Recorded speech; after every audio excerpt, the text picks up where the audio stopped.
Boys 7 racks to 4, and what a great match you're watching right here. We can see in the background there Ricky Watson, who has put on an excellent display this weekend as well, playing in the other game against Greg Jenkins. And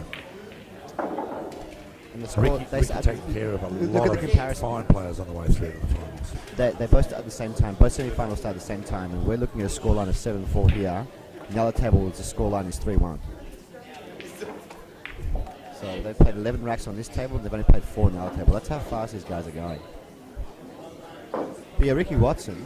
First time I saw Ricky Watson play was 2 years ago when he played in the semi-final against Kondo in the same event. Yeah, Ricky, a fine player, originally from Great Britain, Scotland in particular, and a fine junior representative player for Scotland. Yeah, Ricky Watson's a freak. He really is a freak. I mean that in a nice way, Ricky. Don't come after me. He played with the current Australian 10-ball champion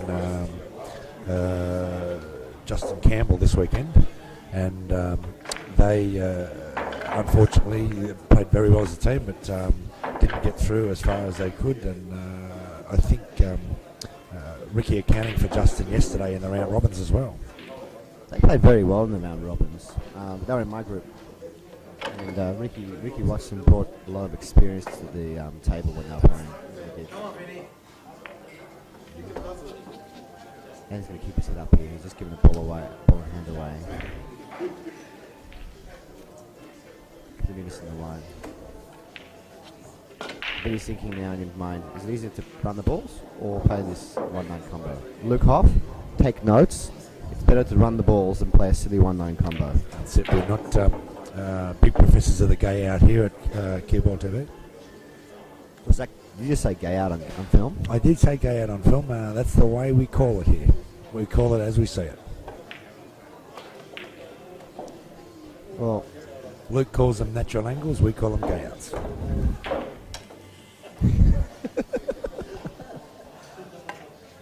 See, now Luke's saying, Paz, you see, if I put the 1-9 combo, I would have won the rack there in one shot, not messed it up. But the 1-9 combo was not easy to take on. That's correct. Now, the players, I think, not that pace takes a toll with the young fellas like this, but they're not getting the best of position. Sometimes running fast at them can get you the world, and as we've seen, we've gone very quickly. We're almost as long as 2 games already just for this past game. I almost understood what you just said there. What'd you say? Well, this game has taken almost as long as 2 of their normal games would take. So what you're saying is this game is taking shorter than other games? No. This taking the time frame here. By this stage, they normally would have run the balls out and be on to the next game. What do you mean? I'm messing with you, man. I know what you mean. I was about to say, you didn't have that many drinks last night, Barry. I kept your head well, and you put in a fine performance today too. How far did you get through today, Barry? I finished in 13th place. Well, I really thought you were going to get in the 9th to 12th at least, mate, but yeah. That's unfortunate. As I said before, we have a spectacular array of talent here this weekend, and really the level of players, minus those 2 exceptions I mentioned earlier on, has been much higher. I spoke to Greg Jenkins yesterday. He said he hasn't seen this good of a turnout for 15 years at the level that these players can play at. Yeah. Definitely a lot of biggest field I've seen in a long time, and a lot of young up-and-coming players. These are 2 of the stars we have here on camera right now. And yeah, honestly, when you see a 17-year-old who's half my age playing and a 23-year-old in the semi-final. You couldn't be 34, Barry. I am 34, mate. I am. I would have picked you at 29. Oh, you just want to get my pants.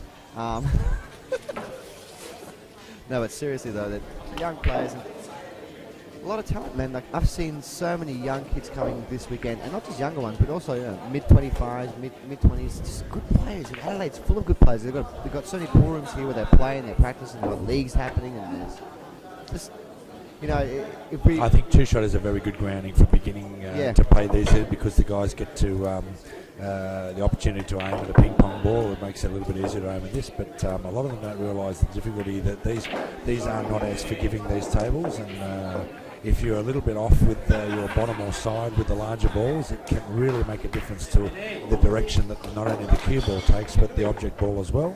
And well, I'm not going to knock it, man. I've never played two-shot, but I can really see it's a very difficult game, and there's different skills required, and I have a lot of respect for all two-shot. Any game, anything with cue and balls, I have a lot of respect That's for. correct, mate. It's, there is a difference with the equipment, obviously, and a transition that's necessary with aiming at not only the different size ball, but aiming with a different size Let's just cue. say, Richard, right? I'm a two-shot player, and I want to come over and play some 9-ball or 8-ball. Who do I see to get a nice cue? Well, I would personally be going to Oz Billiards. Thank you for the opportunity to throw to an advertisement there, Barry. I get paid for Oz this Billiards actually providers of some excellent equipment here, and South Australia is own and, as I said, current Australian 10-ball champion Justin Campbell, one of the Oz Billiards crew now. Justin Campbell's now, you recruited him. Mate, I'm recruiting all the time here, Barry, and I believe that I will have I will have a Cypriot player very soon. Blake Dallas is not available, does he play tennis? No. We have another young man going over to Shot mate. take care of some games in there. Score is now 9 racks to 4. Vinnie is... both players have made a couple of errors, but it just seems like Vinnie's the one that's been punishing Nathan whenever he misses a ball. And whenever Vinnie makes an error, Nathan hasn't really punished him. Let's see if Nathan can come up with a really good safety shot here, get a ball in hand, and run a rack, and get back in this game. Because it's a race to 11. It's, Vinnie wins 2 more, it's over. Come on, Nathan. Yeah. Good safety shot. Very good position there. Great safety shot. Now Vinnie's going to kick 1, 2. What's he doing? 1, 2 hours. Oh, what a response. What's he doing? Bit of magic is what he's doing. Oh my God. Bit of magic there. Kick 2 rails, stop the whiteboard dead. Just look at your opponent, walk away, and not even look happy about it. Again, Awesome. as I mentioned before, take that balls. Hey, what do you mean by take that ball? Well, when he's got that, what can sometimes be misperceived as arrogance, and it's overconfidence, and that confidence can, well, I'm not going to allow the table to get the better of me. I shall get the better of the table and do the right thing. Oh, what a jump shot. White ball wanted to come off the table but didn't, and then you said take that ball. And Vinny's got With a top shot opportunity here.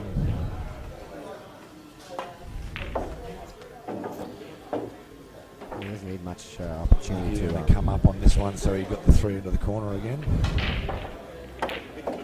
just make short works of these racks, doesn't Just he? lining a little short there, and won't stop him from having a quick go at it. And now he's in trouble. Yeah, just kicking the ball in front of the 4 there, and Could have played that 3 in the middle if he wanted to as well. true. But I thought he Was wanted that to. negative? He wanted to come. Well, he wanted to come back and got the opportunity then to pot it for the corner, and just didn't come off the rail with enough side to bring it out for the right angle, leaving the path of the white ball for the next one. Another kick shot here. Oh, I think he fouled there. I think it was nice and clean that. No one's protesting it, so... Come on, Nathan. He's going to hate me. He's going to bash me later on. Come on, Nathan. Yeah, we'd like to see a bit more of a game. This is the point the scores are now. Don't want to think that Nathan's talent isn't what got him where he is, and it certainly is. It's not just talent, though. He's had a couple of hill matches where he's shown a lot of temperament, persistence, and guts. He went double hill with Delahanty. No, sorry, that was Vinny. Vinny went double hill with Delahanty, and Neem's had some really good matches where it's not just talent. Nathan's got more than just talent. He's got the temperament for the game as well. And you know what would be a really awesome Scotch doubles team? Would be these two guys right here. Similar rhythm, loads of talent. Big 9 ball here when you're losing 9 racks to 4. Made it look easy.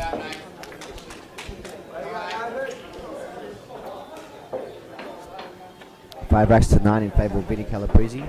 Nathan Neems to break. It's a good break here. He's made a ball. He's put the 1 ball in there, Barry, and just He's got an angle on the 2 there, past the 9, and we'll see. Is he going to try and combo onto the black, or is he going to try and get a bit of safety? I really do think that comboing this kind of ball from the rail, so that's the thin cut. Even though the black's close, I think it's crazy talk. I think good crazy safety shot right here. There's not many balls to land behind at the other end of the table. He's got the 1 in the centre and 2 of them on the rail. So to bring the white ball up this end of the table and have Vinnie the opportunity to have a number of balls to snooker him after striking the 2 might be a difficult thing. Let's see what he does here.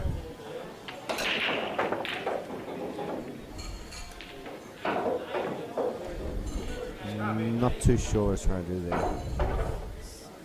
What are you trying to do? I don't know.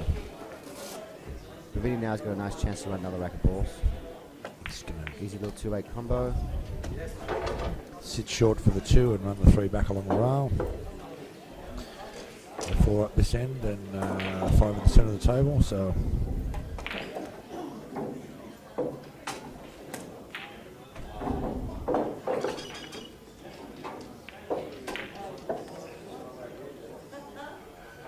Normally when I'm commentating, I'm making like a lot of noise. I'm talking a lot, but this, just visualize this, ladies and gentlemen. I'm just sitting back here having myself a Jim Beam and Coke at the Empire. And I'm just admiring this match. I'm just sitting here watching it. I don't even want to talk much. I just want to watch Vinnie shoot balls. Oh God. An uncharacteristic miscue there from Vinnie, which will let Nathan back in the game, and may well let Nathan back into the game on a very big stage. Back in the match now. Back in the match, because that was to get him on the hill 10-5 at the break. And Nathan Neems is more than capable of breaking, running 4 or 5 in a row. That's right. I think he's done a 4 or 5 pack this weekend already against a number of people. Against a number of people. So I mean that could be a very costly miscue right there.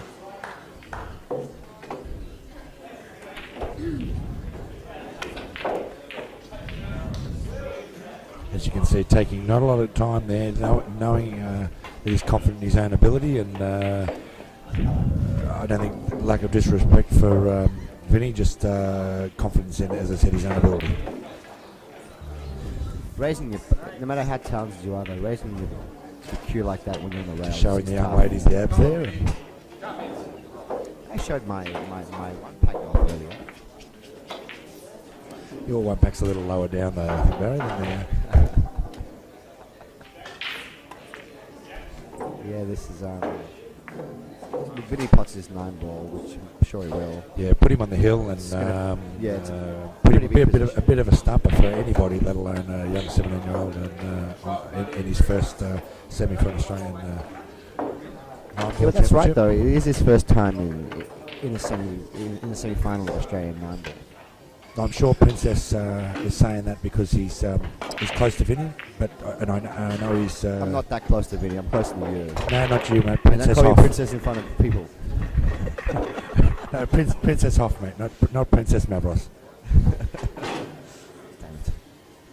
No, what I'm saying is, look, there's a lot of young players out there, but Vinnie's not just young. Vinnie's been around a long time. He might be 23 years of age, but he's been playing competitive pool and I've snooker been for a playing. very long time. Vinnie's been showing up at some of these times where we're playing Vinnie from the age of 13, when he's been had to come and the rest of us have been enjoying a nice bevy, bourbon or beer or whatever, and Vinnie's on the soda water, sitting there. And who was the last guy that you know, Australian top level player, who's won 4 tournaments in a row? Possibly 5 now. Well, you'd have to. Yeah, you'd have to look it up in the book. No, you'd have to put Bud, Lawler, and Jenkins and Reljic in the mix. Those 4 over the last 10 years have provided that sort of, and I think at this level down in Melbourne, probably Ben Noonan as well. Oh, Ben Noonan's the other guy that I was saying, one of the most awesome players I've ever seen in my Just life. mentioning that too. Look, Q-Ball's TV's own Kempton Cress, a stunning achievement today, beat Ben Noonan 8-0, which takes nothing away from Ben Noonan. Kempton was in fine form. Did not miss a ball. And played the game to the best of his ability and proved that he can mix it with the big guys anytime. Yeah, but that's an interesting comment right there. Like, why is everyone so shocked? Well, look, unfortunately, I think that the hard work that Kempton puts in for Q-Ball TV and the fact that he has to set up this commentary that you see now and spend time doing that takes away from the opportunity he does to keep his mind on the game.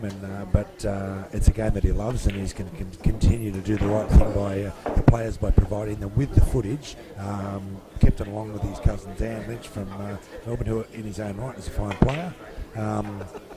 Have done very well in providing all this for us so that you guys can see. Seriously, man. Every time I make a comment to F with you a little bit, you just believe me straight away. Well, we are here to commentate, though. We're not here to... Well, this has been a very easy match for us to commentate. We haven't really discussed much of the match. The score is 10 racks to 5. It's going to take something extremely special for Nathan to get back here to win this game. And they both missed a 6 ball once each, so Nathan's got a good chance to get another rack up and just take it a bit of time. Count Vinnie's misses now. That made about the 5th ball that he's missed. Two of them were in one game, but you're right. He has missed quite a few balls in this match, and that's the thing he's got to iron out if he wants to go to the world class. I think the times that he hasn't been missing have been the only times that have afforded Nathan time at the table. Nathan capitalising the first time, and unfortunately getting that dry break after his first win. Takes that other one there, bringing the scores to 10-6.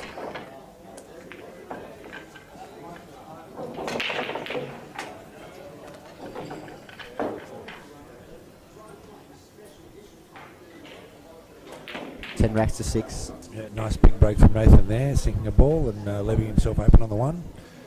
Bit of bottom left or top left and back onto the 2. Oh, uncharacteristic again. That word is going to be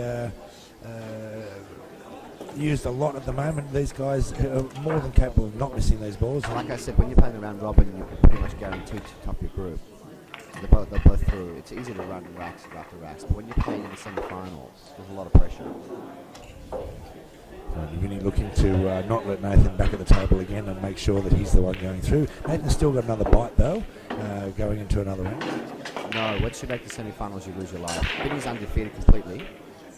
Nathan had a loss earlier, and he came back through the loser side. The only two players on both semi-final matches that are undefeated are Vinnie and Ricky Watson. They haven't dropped the game all day. Whereas Greg Jenkins and Nathan Neems both dropped the match, came from the loser side. A lot to be said about a player that's been stuck on the winner's side. They played less matches throughout the day, and they're a lot fresher. You can get tired. I mean, Greg Jenkins has been playing. He went on the loser side earlier, and he's played probably 4 matches more than his opponent Ricky Watson. If you're playing an hour and a half a match, it takes a lot out of you. Once again, I'd like to thank Alec Benialis for hosting the event, and a big shout out to those special people that make Q-World happen. Kimpton Cress, Dan Lynch, and that's it. And ourselves, Barry. You in commentary box, who unfortunately we're going to miss sorely when you travel overseas, and this may be your last opportunity to commentate for Q-Ball TV. We might have to start sending tapes over to you just so we can get professional advice and commentary from you, mate. We don't want to lose you in any way, shape or form. I know, and I do appreciate it. It's been my pleasure over the last couple of years to be commentating on different matches. We will miss the mule, that's for sure. I know you'll miss me the most. You teared up last night when you sang goodbye to me. I think I would have been, Stop, Pipe Paul. Stop, Pipe Paul. Nathan, Stop. Just bring another one back there, making the gap 3 now. This is interesting. I hope they don't cut this part out. But this is interesting. He flipped the ball then and then run the rack, and now it's 10 racks to 7. So only 3 racks in it. Well, it's changed all of a sudden. That was 3 when we were at 5-2. It was 10-5 and now it's 10-7. Stretched out to, as I said, 5 or 6 at some stage, and now it's very quickly coming to 3 frames the difference. Yeah, it was 5 racks. I mean, Vinnie was up 10-5, now it's 10-7. Psychologically, it's different. Look, Nathan Neems has to play perfect now. He can't afford to make an error, but we'll see how it works out. Just dry breaking again there, but... his break has let him down this match. His break has not let him get anything going.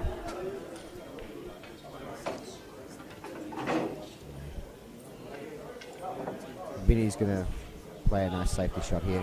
Probably getting behind the 2 though if you can. If you can. He says no, Barry. That's not the right shot, though. So the shot is to play this one. Okay. I don't think there's a needle thread available there for Nathan to get between the 5 and the 4, but might come off. Oh, it seems he has got the thread.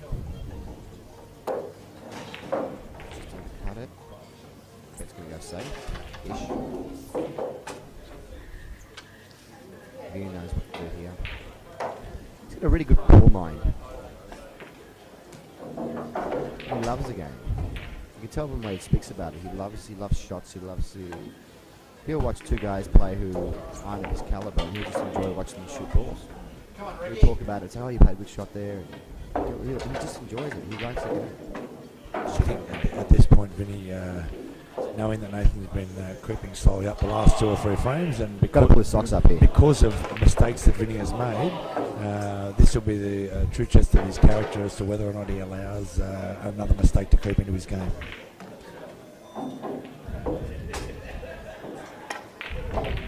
Ooh, wiped his feet there. Wiped a couple of times. There might have been a bit of extra mud on the bottom of those shoes. The key shot in this rack will be going from the 7 ball to the 8 to get back on the 9. Testing. I have Tourette's. We get that stuff like testing all the time. We're just testing our microphones, by the way, guys. I'm not talking very loudly. I don't want them to hear me. We don't want the watchers of Keyboard TV to miss out on the fabulous commentary that the Barry the Mule Mavros does provide, because as I said, with at the moment Evans. this is the last time this will happen until we Stop saying that, dude. You can make me cry. Okay, this is the shot here. 8 to 9. Look, we'll miss you dearly, Barry, and Poole in itself will be worse off for not having Barry Mavros at the tournaments. Thanks, man. And has he got on the 9? He has. Oh, yeah. Yeah, Vinny's straight up the end here, and you can see we'll watch Just Nathan's ball for a hand win. extend into the screen to speak with Over. Wow. 11 racks to 7. Very, very enjoyable match to watch. A fine performance from Nathan at the tender age of 17 to come all the way through to this point of the tournament. He's going to be a powerhouse the next couple of years, man. Certainly Thanks a is, lot, man. Richard, for this commentating time with you. It was special. No problems, Barry. I'll bring the oil, you bring the towels. Thanks, guys.